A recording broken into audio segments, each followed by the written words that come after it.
dar kula le sang lu tate hovin tumpang an ve na china ni thum aliam ta he ni thum chung hi dar kula tan la ni azonga hluber ania ani hian au van doina in akai noina ko zon tak a hretoa lalngur kola le amol ki le mi pui zong zong te eroin an pasal tha sang lu te pil chin hi an lo chir ngau ngowa luseidana mi pa a po pasal tha tengan zong ni thum tal an pil ma hi chuan zong ngai ani lo renga heti ani lina tur tlai lama ala pil tak fu wang hian lalngur kola chuan valupa man thanga te dar kula le an khram wachal ho te chu tlailam lo sul ho huna aron ko tir le tange nge a dar kula liam tur hian a u thingi chu lal in akai chan tur te a hril ve bok nen thingi po an pasal tha sang lu ta bota chuan aril ru alak pen ve deu ta ka wangin a phok ve sha maya heti la hian khomi puitela an lal mola te tapin an lal pa ngur kola le mol kil te thu chuak nga chang chuan an ji hat renga reilwa dar kula point lal in athlenga heti lal in akai la hian mol kil te po an kim to hloma man thanga te an khoparam wachal pathum te po an lo kim thap towa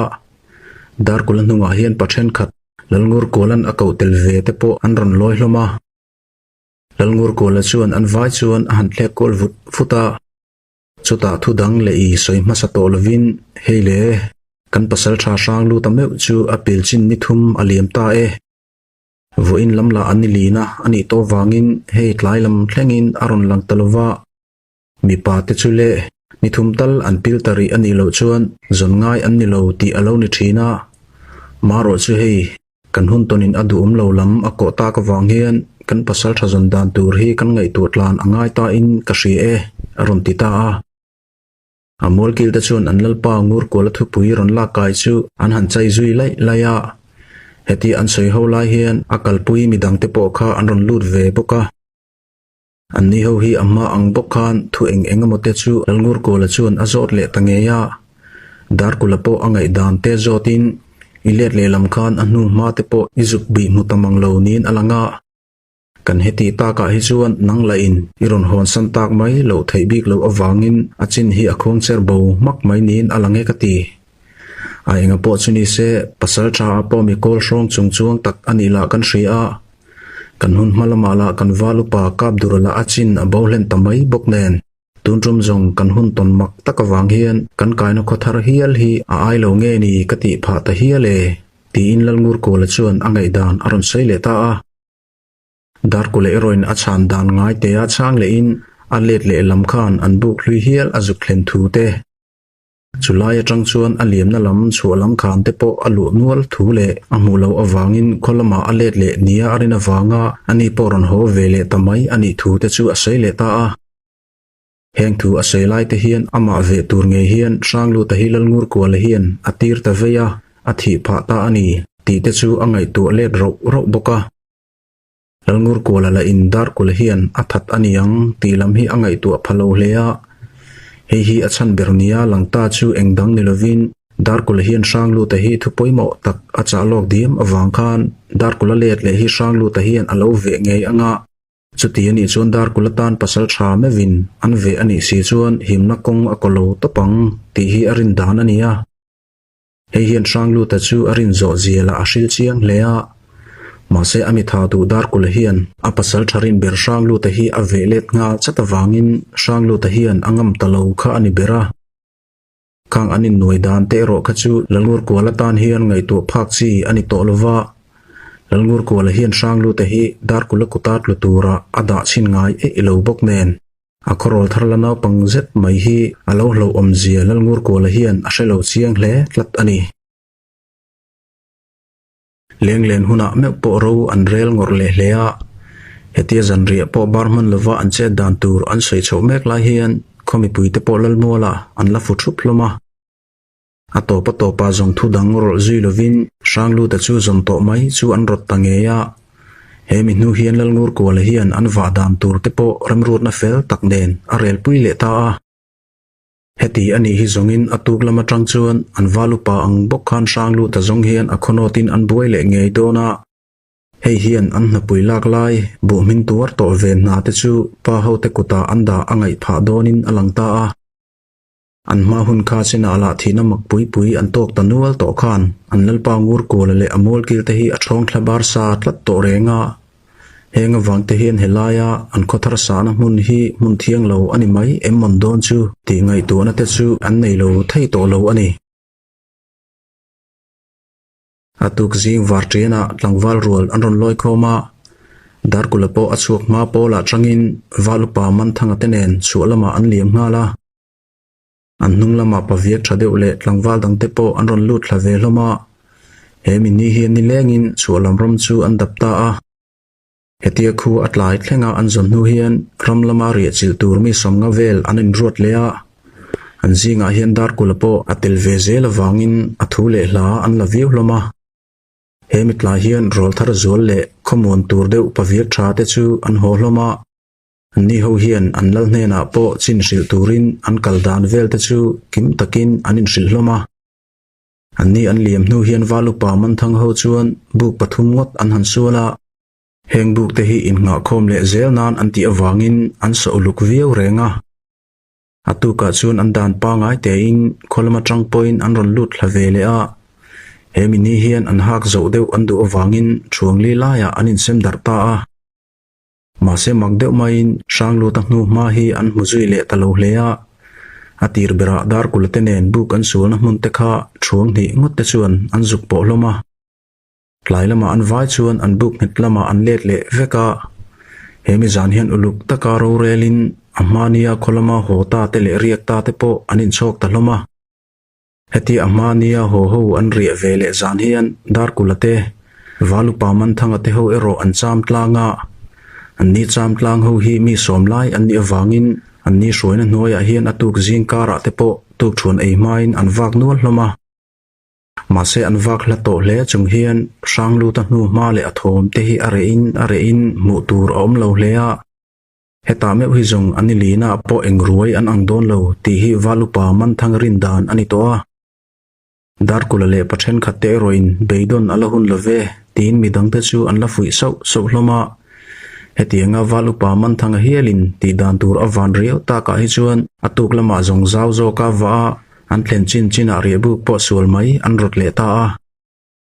อันเรลอังเฮียนเฮมิตุกเฮียนช่วงเลียอันหันินเชนเลียเฮตีมานีเพลนจินาบุกปอสวลจิลไมตุมาช่วงตินอันวาลาเฮียนช่วงขัดเตจวนอันขดลากละมาริมดังลำตักไมอันเชตาอันนี้ดาร์กุลเลอันคบปาปุชางเตกัลนัช่วงทุมนะฮีมีสมปังอาเวลอันเนียอันนี้เฮียนอันขดลากลำเงยปนินดาร์กุลจวนเฮลามากัลฮีอรตังินอันลูทุยเลตัวเฮลายมุนอันเข็นลายเฮียนปลายลำนาวรวลโซฟาคุณอันนี้ตัวเฮริมดังลำเลนตักอันเชียนนลายเวลฮีลุยเตมังพลามาร์ลำเชตาอันนี้เฮตีริมอันเชียรวลเฮียนรอลทาร์จวลเดวเตเพยจูอันเมงพกนัสเลอะเฮลายลุยเตะเฮียนอมงอันลูเวลเฮียนจักไอดุมเลียนตักเตจูอโลวาจูอันสัตวางินรอลทาร์จวลเดวเตเพยจูอันจันเรียเมอตานตีนอันมันนูลลมามาเซเฮตีริมดังลำตักอันเชียตากะฮิจวนลุยเตะฮีอันโจโฉงาลงัตาเฮตีอันโจโฉนักงาเฮียนลุยเตจักไอเลียนตักละอโลตัมเอ็มมายาเฮงเตฮีรอลทาร์จวลเลปะเชนขัดเตจวนอันมันโฉงาลมาเราฟิงทุมลายทุยอันเพลนสวะเมวเพจวนจักไอเตฮีอันเราตั้มตะเลมายามาเซเฮลายจังอาเปียนซาเวลปอดลิงเลวะลุยเตนาร์กินลำอันเพลนโซเลลาเฮียนลุยเตลีมุนกตาเฮียนมิสิงรวงปะคัดฮีอลาวินจีลางลูอมายาจุตาเมวจงลุยเตมงอันลูติรตาจักไอเลียนตักมันโซเงาตูเตจูเมงพาร์ออนขบาอินเอ็นกัวลินอันนินเมลเชกตามายาดาร์กุลเลปุชางเตลาอินอันนี้จักไอมันโซตูเตจูอันเมลเลเจ้าทรีนาเฮรวงฮีอโลปวมเลต่อจุงินอันปัสสาวะช่างลูตรวงเงียนี่เยตีละอโดกิลโลละตางวาอาเต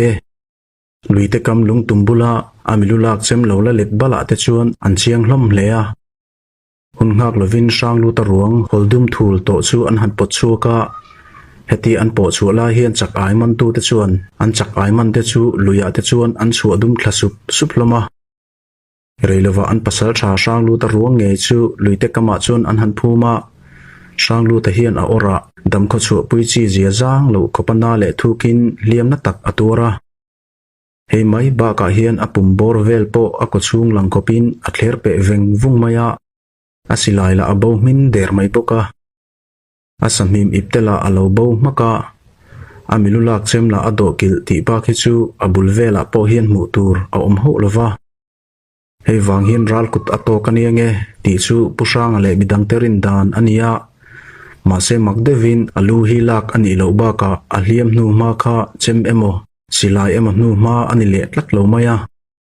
hei wang hian pusang ate dar kulate ho chuan mel mani si lo tu te emo chuan sanglu te hi an that mai aniange ti te chu an soi khom hloma asilai ber abolen mi awang hian hei hi thil om thei tak ani e ti chu an thutluk na ani ta ani ku athim chiang to hle na chungin dar kulate ho chuan thungdanga kalte fin ba chu ti tur an nei talova heti an let le la hian dar kul hian a thian dang te mi je hi achik ru ta hleya hei hi achan la ama nge hian a chiang to ka sanglu te hi ama tha nge ani awangin a thian te mu dan hi angai chana a en thlak ruk deuh hi angai renga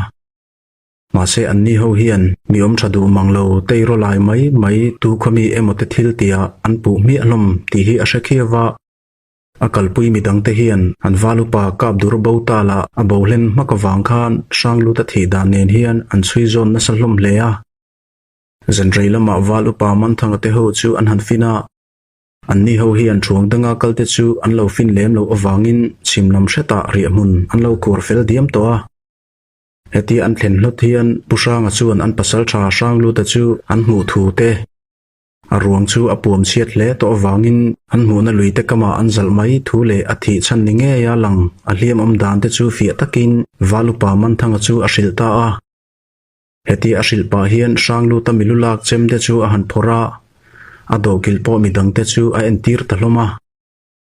heta me hi jong valupa man thanga po a thota de huaya valupa man thanga hian sanglu te hi dama an hmu tak lo awang hian poi ero ati hlea ma se engkim achiang ta ani bera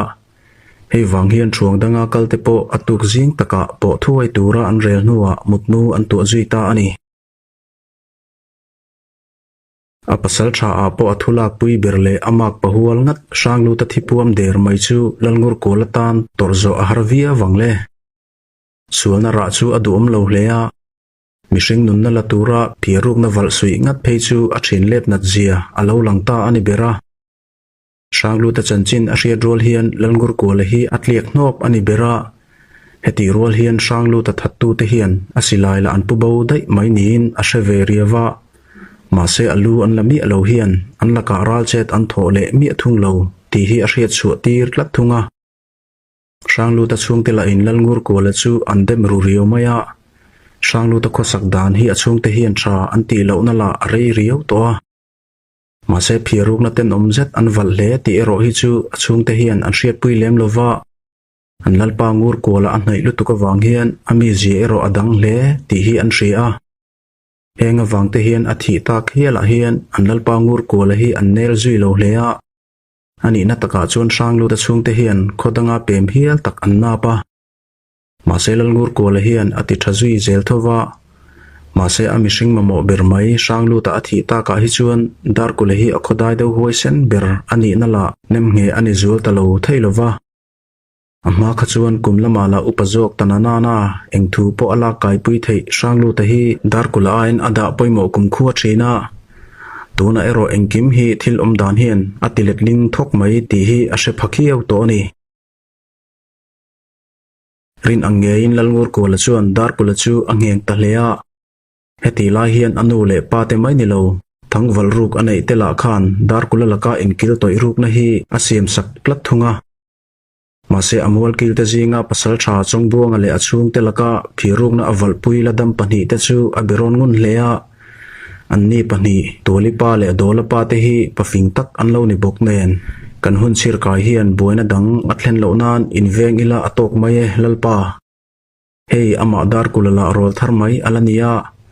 keini ko khat paron kai te thuruk me hi jong ani mai hian achai chuak thei hleilonge heti hian ama hi daido ani na hi shetir so ta ilangin kan thuruk te hian a hriat lo lan hian a kher hlum mai dona lom le anti ta thena heti amol kilrin pui ber le athuril tak aval pui pani tengein anjong thlamon na hi lalngur ko la hian amon pha ta hlea mase anni molkil pani tengei po hi dar kula kut chak zet hian ala thuizel turatan ama dar kula nge hian an chan vo tur aval diam to ti hi an thelo chiang hle ani sanglu ta ruang an sarni atangin ni na aliam vele ta a sanglu ta hi an khodai do ani awangin khomi pui te hian an sun hlea dar kula la ain thup thiam hlea dar kula hian au thi na mo phurtu khuwa boklang khuwa hlir chu angai to na ada ran ra an reng to a dar kula hian an pasal tha sanglu ta ruang omna lama alu tamai po kha an zon reilu a lo wang ania sanglu ta ruang an mu ma kha chuan ama hian changdang akan theidon lo ti a hriat ruk renga wangin anili na tura khan arong omna lam nge ya in thup thek chungin akal pui pusang ale midang ho te kha a hruai thlengta kha ania heti arong azal fel nu hian adu na lam nge mai boklang kholam lu rup dan tur po angai tu zom le ngat to mase akho savel hi an khomi tele an lalngur ko la te hian an ngai ven riawin ani khokhat pasal thadai do ber hi chu achin an endeu thup to don ti hi a shakiau renga hei wang hian boklang akai dan tur po rom hamna thate siamin an lalpa ngur ko la hna chuan lo lama ngal rol venga ri adu thu le ari achin reizong tur la achin lo thu te asoita a hemi zan hian lalngur ko la hian athungai bok sei puya dar ko la hi akaule ngeya lalngur ko la hian an khola karon poria wa ariat lalngur linga khuwa puklang khu te chu aven thon thu alo soi supa dar ko la chuan an lalngur ko la chu mel ran chungin ahan khu khaka chuta chuat lam chu bi ranin khumpui ko ma thunu za mai ngur pui po ngai saklo chuan kan hun ton hian a chelam akai lo nan kanin ven mai a tha ekati lalpa hetia kanin ven lok hi zongin poilian atlen lo na ai kan siam do na atirata anni ko hi kan ven lok hi kan ti mak mo ani tura kanga ye ati tasapa dar kula rotna hi molkil dangte point sha antitlang hlea ngur kolan asoi ang takhian amani engmozat liama an khoram walchina puklang mi tu te mo hi an ronin lar nge tlat renga he wang hian inven thathi dar kula rotna ani bera ani hian ami malthilla ala len lo awangin an kho ven ngai ta hi poi ati hlea mase chutilu tukin khan hi ven ngor ero ngain a shelo thunga heta hian ani hi zong pahmei pa ang mai ani to wangin lo lama ria hi thul thei ani lo thu asoita a he arel dan hi thil ti om tak po ania an kho khan hi ven ngai ngein langma se na pui la tul zol te tan chuan ram lama ria hi khap mai chi ani lova ral hotela anron lian chuk ani lem lova hei wang hian kho khan pot leiwar zaka ven ngaya arot lo thu dar kula chuan asoi le ta ani atu ka chuan dar kula chuan a u thiangi chu bein in lama chemte te u naw nen hian tom tari ulangin kein lo lam chu ka han veng le po ange ngal rol te hian waw anron nor kai le ta fo maya hei wang hian kho har po soi man kan ni lo hi mo a han ti sapa hemi zing hian thiangi point arot na hi rem ati thu ashil ve thuaya anaw dar kula hian amo hi hlen adu le awangin patling taka chet lak zel hi atum ti ashakiawa heti rol hian dar kula hian abitum tur boklang kho hi kaiman ngei po tum lea zan nga lai riek tur anga ain soi wangin a u po hian atum dan fel tak ashil hi alom ve lea mase fim khur le turin anaw dar kula hi achangun lea au thian te pahni lain in lam chu ngai to lo tura an changun ve hle awangin dar kula hi aril ru anuam ve huaya relewa tuk chuan an han bara au thian te pathumin an fin reng bok awangin an unaw hi an lom em thina hemi jing po hian engkim hi an ti zung maya athang hlana lo om chilla anin huam hle awangin dar kula tan po ngai tu ngai a om lo hle ani dar kula chuak ta chuan athal fang lian tak le abom anung puak zai mai chu a han thlek zawa chuta akong pun ven kara avom vir riam tak mai a ze than chu a han dap le thata akel sira la apa chongbunga milulak chem ngei mai multhi po ziatlak ar thei khopa riam that tak mai chu apai chapin fual nal main a oizan maya hetiang renga a riam kim nen ain fam ta ka hi zong dar kula hian tum fel tak anei ngei tila a riat viau maya มาเซมีปาปอปัสลชาเต็งจวนรำละมาอันเรียมอันฮอลกิมเวกทรีมที่ฮีมีเต็งไอดานันยาเฮวังเฮียนเฮมิจิงเฟรให้สานหุนเวลาดาร์กุลเลียมตาปอฮีตูเตมาเฮียนอันริงเลมเลวอันนี้อันเลวอจุกเลนชวนทามาเองมาเชนชูอันชูวังวังะเฮตีอริลรูอคอมลาเฮียนอูตลักนลายอันเลวมงาบุลกงดิงออนดูชูอันคลีร์ทะเลวังะจุตาทัททัดินอันทชัวกะเฮตีตุมดานเฟลตักเนียอชูลาเฮียนอันเลววาวมุนตินชูเฮลินอามิลิมดินเตปวาวชูลเวลางัลรัวรุนลุทินนละมาชวนอจุกสมมาสเลตเตเตียเฮมินูเฮียนสักตักินอันวาวตลักละมาอูทลานชูอันโลเลอะอูทลานชูงะเฮียนรีวักเหลากูนินอิทิเซนรุนตูรตานเฮียนตูทิเซนปอชัวไม่กันเตียเมอิทลาชูอวาไวกับพัลลวะเกยงเฮียนอิสุงะเรียมเลกะกุทัปุยทอตูเตทลาชูอินเนนะกรอนตีเลียมเงยังอติสับนัวอนุสุยเดียมโตกัลนละมาคานอเลียมซุยตาอันนี้ดาร์กุลเลียมตาชวนอัฐปุยจังตูรุอัดไม่ชูอัทุนุนโซโลเวเตวชินเลอะอาทีน่าอโมพุรตุดิกตักตะเจดานคานอารูกราลาทิลตีนลำอโกวางินดาร์กุลเฮียนอัฐตูเตฮีอันฟิงตอกเวตีฮีอาชคียวะเฮติรัวเฮียนอาเบร์เคร์อันรอนพิลไมนัชันตูร์อมังลาเชโลเลอะอันชุงก็จุงานนัดนั่นเลยอมไลอวังปัวที่นัดเล็งลวะนินทานราพลักเจ็ดอัดเล็งตะโฟไม่เฮียนอัดหินลุงฮีอลัวตูรุอัดเริงตัวเฮมินียอวะชัวปอเฮียนอูนาวเตหูปอไงตัวเวเลียมาเซโลเทโลนัยนอัตุรุตละตะวังเฮียนเฮฮีอติโลเทโตสีโลอันนี้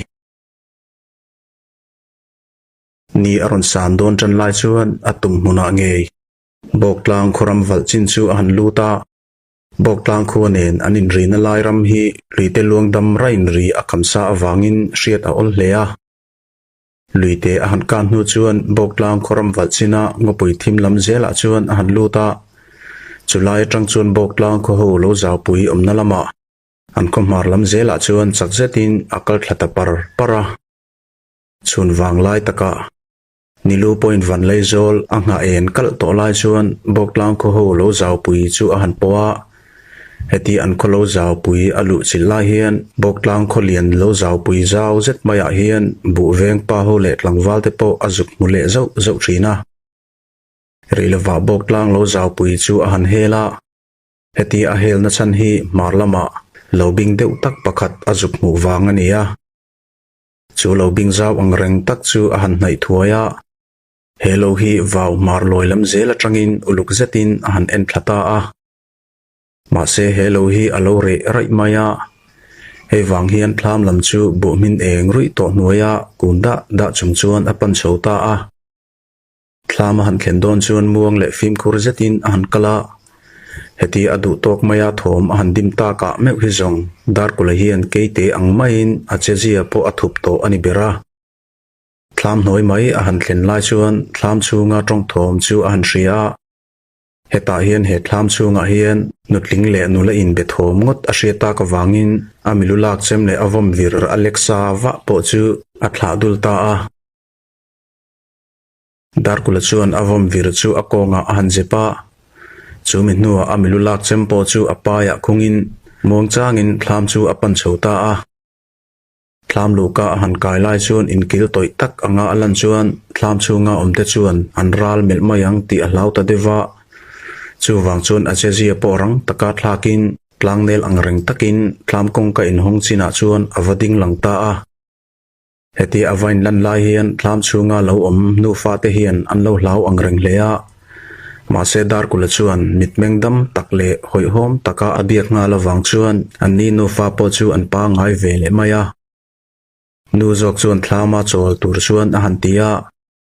เฮตีอลาเบียกเวทวยตากะฮิชวนดาร์กุลโปอลูดชูอันิตมายาสุตีอันหันอมโหตากะชวนนูจอกชวนเองวางาฮิไลท์เลงเงอันิตีเตคอยละมาคัลตูรเงอันิตีเตเลอคัลนาตูรเตชูอาหันโจตาดาร์กุลชวนฟิมตะกาเมงจุงอินอาหันเลกเววตากันโคจูตลางลิมโคอันิยาก็ทางก็ประกาศอันนี้วางอินคัวเตจงกันตานรอนกายจูอันนายง่ายอมเลเวอันติสปะ nu jok chuan aron kalna a hlat chi chuan engte helai thleng ta hlol nge ani thu te han zot vele a dar kula chuan ral la deuh tak en wang pa chuan chang le in chakho kanu wo wang te chu han po tuma kal kania maro chu ke lung mol tan ero ka kho kai du na kong hi riat mai mi la vani su le hei ka tum no lama in lo mun hi karon lut ta hlol mai ani tak ber hi atile ta sapa nu le afanu te chuan an mel le acheji a ral ani lo zia an mu thiam zui thuaya heti anin komtlang ne ta ka hi chuan an ming te in thrilin heta hian dar kul hian an ming tak ero azep ta a heti an ming le matan za sanga tia ain sui ta ka hi chuan an ni nu fa hian an ngai na zui thuaya a mel an en la in poisoi mel aput lo zia te pasal thasat kho keng ani na la alam lem lo awang te chuan an khongai tariu maya akum tur la amu thiam thei veka heng awang te hian ani rol thar kai tir lam mai hi zong heti akalna lam tur dik tak po selova wak mai tan hi chuan an lai nat ru tariu maya he wang hian nu jok chuan nel taka bele in ikal du na lam hi keni nu fatan hi zong hriat mai chi ani talova kholama min zui ho ve tamop mai langin kan kholama chuan kan lal emo kan khoparon kai te chu biak sakta che ila athajok ange ikong dik taka ikal lo zongin sapui le ral te hi itan an lo oma chin shezo kan khopa ho te tal kan ron sak thei cha chuan ikal po asot nge yang tin an in lama zui ho ve phot tur chuan a han som ta a heti asom nu hian dar kul hian chakla angreng fe a a khoming hriat pakhat si tlang khoming chulamin si tlang ko chu anu chi zom te omna ani nge thu te chuta chuan anu chi te chu a han zon chu atul thu te alo soi vele sab boka hetia zeple I nei lo taka a soi ve zel ta ka phe hi chuan bok tlang khonu fel zet pivel thangi te nu fa hian dar kul hi an nel sot leya a mel en mai lain alanaw panawang te hian an khongai ve riu maya he wang hian an kholama roi hon ve phot chu an tum leya chuti rolin akal du na si tlang ko hi a omna lam ero an hriat lo baka aming po hi an lo le hrengai ho lova ma se ama pivelin asoi ang tak hian an khopa ho te emo an lal emo te hi chuan an hrengai ome ti te chu angai dan ani vea he aril rungai ton awang te hian dar kula chu an kholama roi hon ve phot chu an tum felta kha ania heti aduang chi amaya ani nu fine an som ta ka hi chuan dar kula po aphur ru ve leya alanga ero chak tak angin aom du ho lova achang phei chuan an som na te hi an hial vele zau thin boka heti an hial rol hian lo lama me che hialin bu an veng chu enge achan ti te azot vea ani nu fa chuan pa ber chu achak ai chitna lama khama atlak thu te chuta asil ong chuan na puilak a thei tir tak lo thu te chu an soi ta siama dar kula chuan pivele te nu fa chu a khongai ve hlea pivele hian mi pafala anei chun te po an late deuh awangin ramna thok rual an lani lo ti te a soi te chu angai toilet wang renga heti anin nel tak viau nu hian dar kula chu a han tho thata chuta pivele chu dingran chung chuan a han thlek lea lungai ho su khai kapi hei in lo te zong ke in ka han veng anga pi le vaki te mai zong sorala kan not kiang duak mayang chu ti le an lo mun tin fanga chu thlak chu an rual ta ngala heti aliam la hian pi veli fanu kap che mi lain ama ai po anau pan na chu muin ke ni lo te zong ven pui kan ngai hleinem khati khan thlam lama lo ha chol jok ta la vào kan lu zok nu lama zong kan hong thei mai zokang alo ti ve sapa ma se an rin phak bakin dar kula chuan an vào te chu athleng thlarang tatlat maya chutia wawa an lut hlot tia chuan lomong lui te kam thing vela pidrual fubor lui te chu sadai ek le lung thil te in han vom thlok ta ura hetia chet atho lai hi pivele te nu fa la in lom emin an lo thli renga dar kula hian waw mun tin hi afan ne le awangin pid le vaki rual te chu an ram po hria tur aom zui ta hlek lo maya heta me hi zong pivele te nu fa lom le tuk chu an nuk a ul tho maya pa ber a pe mang tak lo atang hian an waw mun vel phe hi chu therfek fu khopin pid rual le vaki te hian an khoi kha ania an mabak zela hi an ron son chak lea มาเสดาร์กุลเฮียนอันโนเนเอมาวางินเฮมินีเจติจงอันโลฮีอาเรอินอาเรจุยตะวงมายาดาร์กุลละอินสุติอันพลอกบูดวกจูอลดูตอกโลตบมายาพลามละมาอรุณโซสุสวะพลามาตุยทอลเชนขัดคักโตเตจูปลีไลละโคมินทราบุกโรเลนาทีลนาอรุณลาคอมเตจูเปลเซปะเวทโคมินเปลเซปจุงลำลระชวนตุยทอลเตจูอาหันเทียตตะลมาเฮติอดูตอกมายามิลิมอาหันดินเตฮีอชุปุยเลทัวยาอันนี้ดาร์กุลทิลตีดานเวลฮีปิเวลิเตนูฟาลาอินมิตลาเล็กินอันคลีร์งอยเริงตัวเรลวาดาร์กุลชวนอามิลิมดินเตจูโลวาวเวลาเตชวนอาหันโซพุนาเฮติบุกุงจุงละมาลังวะคปะมิชิงเลมอาหันดาตากะเมวิจงปีดเลวกิรัวเตชวนสังเฟยอันนี้ปิเวลิเตโลจูอันรอนพลอการตะจุงมายาเฮติอันพลอลาเฮียนปิเวลิเตโลฮีอันรอนเบลงามตะโลเลียโลดังอารวลลินอารวลดังโลอมซาเตจูอันฟินคอมตะรุยมายาเฮตาเมวิจงปิเวลิลอมลุตุกชวนเฮนาวเมวิจงมิดังลำตักอันนี้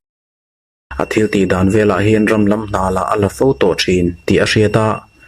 ตูน่าจงอิปาเตลโลปอยน์กันบุเตฮีอันหิมโดนตาอันนี้ตีนมิตุยตละเจวินอาฟานูกับเจมิจูอาชิลตาสปาอันนี้กับเจมิลาอินดาร์กุลเตยโกเลจุงจูอโลคลีร์เวกระกับเจมิเฮียนดาร์กุลฮีอันอูนาวจิงออมาเฮียลไออิตาเอ็มมายามาเซโคลขจินกัลไลอันนี้เฮวังเฮียนอันตานาอติสักงดโปฮีอารมณ์ตัววังอินอันเชียดเริงนั่นละมาจงอาจามเริงังตีฮีอังไอตัวนั้นสเววิวไม่ดาร์กุลันพลามอันเลนเลไลชวนนิลูปอดลักละมาสุขเซนเวลาอดิงเซนไรตัว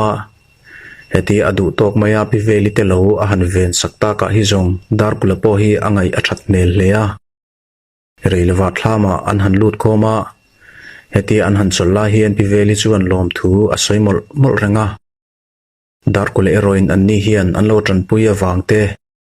จะชุนเฮียลบาร์ปุยอันโลโซมาวางเตเลอันคอลมาสวยฮอนอันตุมาวางเตอารมณ์จีเตจูอาศัยเวทุงะ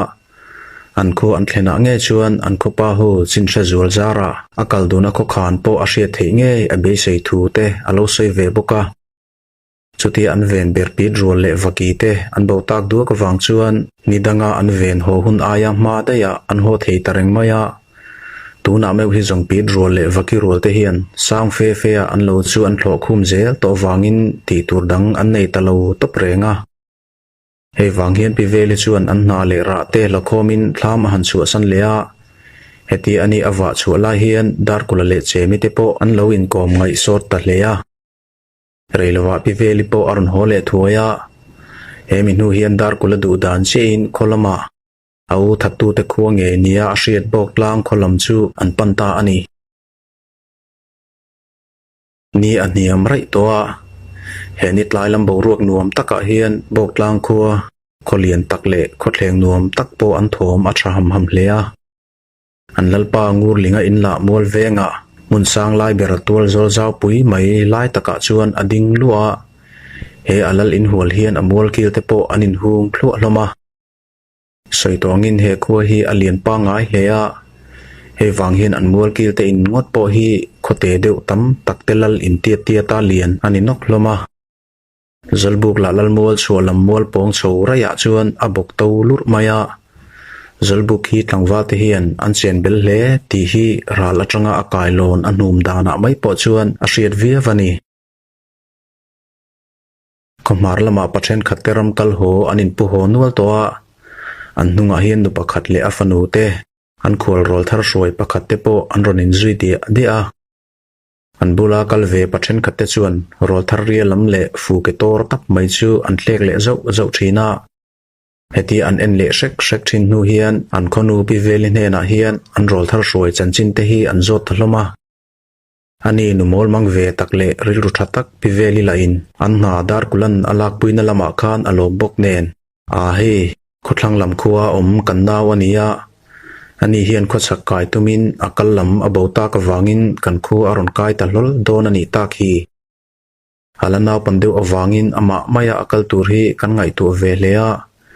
ramchin la ariat manglo awangin kan khoparon kai te hena akalna lamtur kho hi zo sakte po kan rot ani hi tin nui sang chungin achang zelmaya ani piveli hi an khoparam wachal tak puchon layan pui ani awangin an khopa ho te hian anda niam lem lova ewang hian piveli thu soi hi dot mai emo ani rin lo na an nei sa tlat bok nen ani don te tak chule hei kam thot angkhan amai tlang ala rual dana la akum sirchin ala thuilo tila kan murenga ani ang kumla naw deu tan hi jong mania khan dik selova kodang kai tum jong athate om lo tak do ne tin anjinga pakhat chuan achan nuwa akom zui bora darkula chuan chu pain abeve suam reng chu thatakin achang ve jela heti akom tlak phian ta ka hi chuan darkula hi alo nel om bok nen boklang khopa ho akal pui te po hian an ring hlel lo chiang hlea reivak lova khu an han luta hetia ko chu an thlen nu reilova hian piveli te nu fa le darkula te po chualam venga an in lampanin an liam zui ve ta ani ahan thlen phat atangin thlen in param vachal puchon lai le darkula te chu anin kom nga chata anni pani in kom hi an tui dun bok nen ikum alakai tam don lo nen mi paril ru taka mania iko chuak top mai hi a huai sen thlak lu deuh hi lekati tlangwal isoi kho hi aming zong ka hreto ngeya maro chu akaina lam tur khan hi ke yesiat ve khu ani lo hi zong ka chiang te kele ai nga po chuni se zan lama kanlal ina kahan kai anga kanlal pa ngur linga le amol kil te hi pabeng zaw anni awangin anni chuan ikal do na kho khan hi an hrenge o masin mo khan dik zok zo lova ikal zel zongin ral an hlo oma sapui te la kan kho khana te hian an ron kai fo awangin che chul pal hi om thenge ye ti hi rila atha ange ai nga po chuni se hei chem te nu fala an tha ilo choka ani nu fala in kan bu bal te chu event ne zia te hi min kam thot or tak viu khamo hi chunga hian kalom akal kim hlea hetia ka che chul suaya ka bo sop tak rang awang hian kan bu bal la azu wa zo don done tin kalo lungzur ta hlea me chia mai te la bu min venga me hi zong rin ngam an har ka ti viu thin ani maro chu hei khonun ka bok sobrang mai hi min lo la mu kan ta lo ni in ka ria kan kum tluan pumpor khopla izara a him tak don hile tin alom ta em maya dar kula lein angai to na ril zeta a hriat fi du chu a chui ru ro rang toa heti rol hian athlenin pa chan dan tok la hi a hre maya heta anti ti dun dan awang hian pulai hian dar kula hi mi thatak aniang tila hi aloman ve chat toa dar kula la in kom dan to ka thim wangin dar kula hi ain ma kho thiam chungchuang ti lo rual ani lo ani an khoram wachal pa po patluang le rolak thiam puchon lai zan ri bar kham chu tak chaka athu vung renga an fala te tak no pang paruk te la in ani khol rol thar chu an mil le sak thina dar kula po achu e kham patlang lama athu kun ran renga no pangle nu ber piveli te eroin cho an la in barin an la kil boy hlea heti lai hian ni po aliam ani ruai toa anula ber kap chemi po nula fel takti taka ache so renga kap chemi hi apiang masa ani ba ka achang tur te hi an piang haratlat maya he wang hian kap chemi naw chi me cheno pang tui khir rual lek achin anau pang lam te hi chu an la noi ve hlea tun hi an sangchiat ber hun lai ber ani nge ya heti chung hian an chung ko hi an hul har ruang rang riau thunga pa ber la an lalpa ngur linga hian akhoram wachal pa meu zong thupuila kai puya ti phung vor pui an tlak nge nga ye tin a ina lenga hian asom reng thina he wang hian he mi zan po hian dar kulatan pu chon lai hian an lalpa hi biak saka tum ve lea chu mai ba ka an walu pa za toy chu biak saka an khuwa chuan loi ngam nge tura hril pa po atum hlea he aril ru awang hian he mitla hian achuak ma hle nge a achua don hian dar kula chu biain in lama khan lo tap tari langin zolbuk lama aron shoi don chenia khwal chan ngang I chana wang hian walu pa hi ikom masak ber zong angaya ani hian tul wal te nen po ain mel hriat tir thuai don chenia tin acha asoyang chuan dar kula po in lam angak zui ve maya he mi zan hi an hu chui bul tan na adua achian hun tur nia alana wangin atha atho tok hle ani